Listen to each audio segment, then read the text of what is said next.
A prática envolve a síntese e análise de dois tipos de polímeros, poliuretano e poliéster. Ambos são formados por reações de polimerização por condensação, mas apresentam diferentes estruturas e propriedades.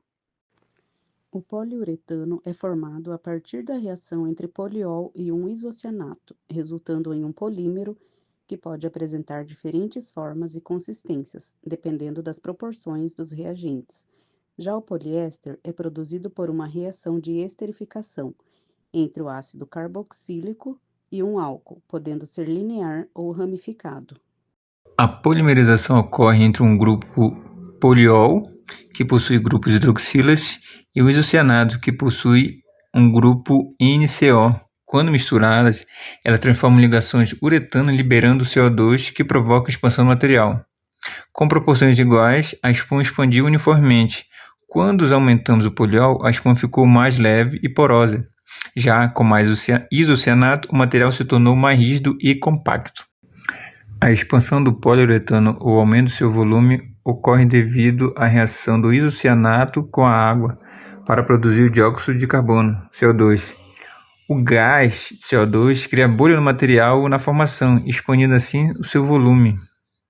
Para a formação de poliuretano, foi adicionada uma quantidade do reagente A, poliol, em um copo plástico pequeno, e em outro copo plástico pequeno foi adicionado a mesma quantidade do reagente B, isocianato.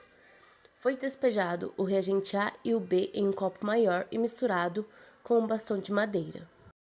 O aquecimento observado nos copos durante a reação do poliuretano ocorre devido à reação exotérmica entre o poliol e o isocianato. Essa reação é uma polimerização por adição que forma ligações uretanas. Devido a isso, durante a reação, a liberação de energia na forma de calor.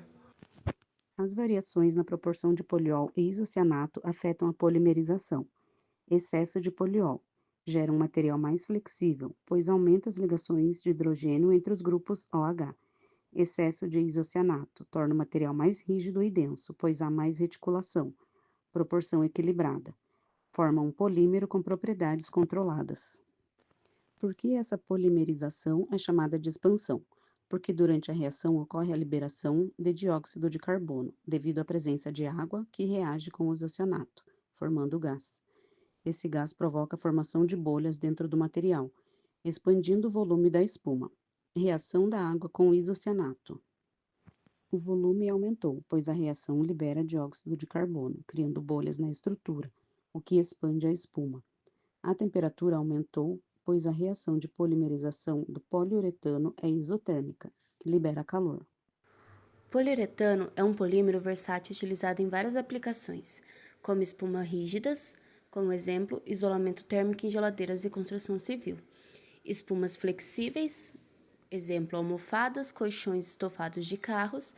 Os elastômeros, que são rodas de skates e solados de sapatos. E os revestimentos e adesivos, como tintas automotivas e vernizes.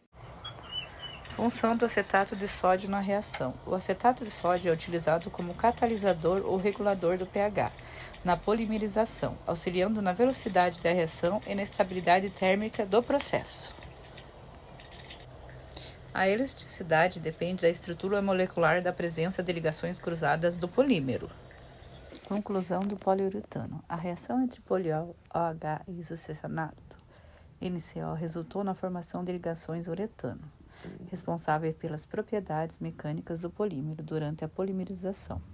A liberação de CO2, quando ocorre a reação com umidade ou agentes expansores, levou à expansão da espuma, aumentando o volume do material. A variação na proporção dos reagentes influenciou a rigidez e a flexibilidade do poliuretano.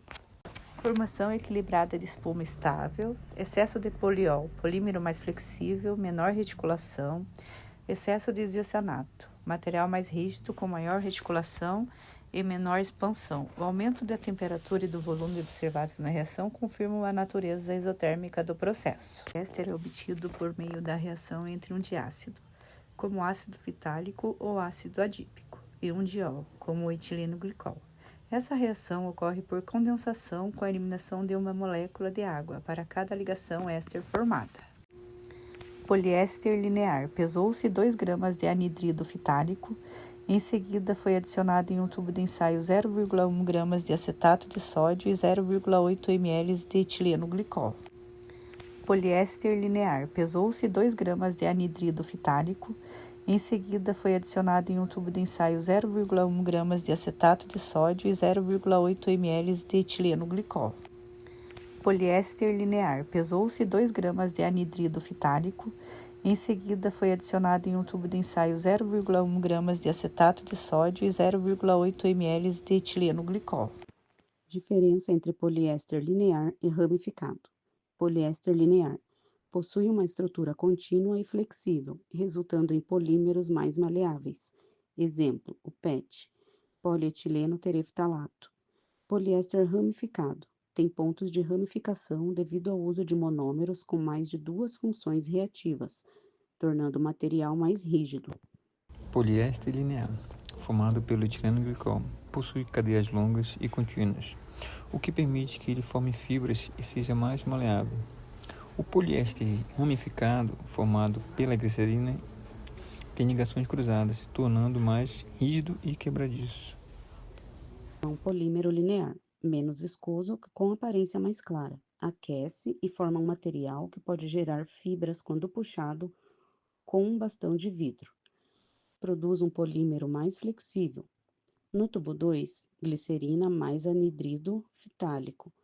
Forma um polímero ramificado, mais viscoso e quebradiço. Maior dificuldade em formar fibras. O polímero resultante é mais rígido devido às ligações cruzadas. Reação entre anidrido fitálico e etileno glicol. O anidrido fitálico reage com os grupos OH do etileno glicol. Cada extremidade do etileno glicol pode reagir como uma molécula de anidrido, permitindo a formação de cadeias lineares. Polimerização por condensação. A água é liberada em cada etapa de ligação éster. Reação entre anidrido fitálico e glicerina.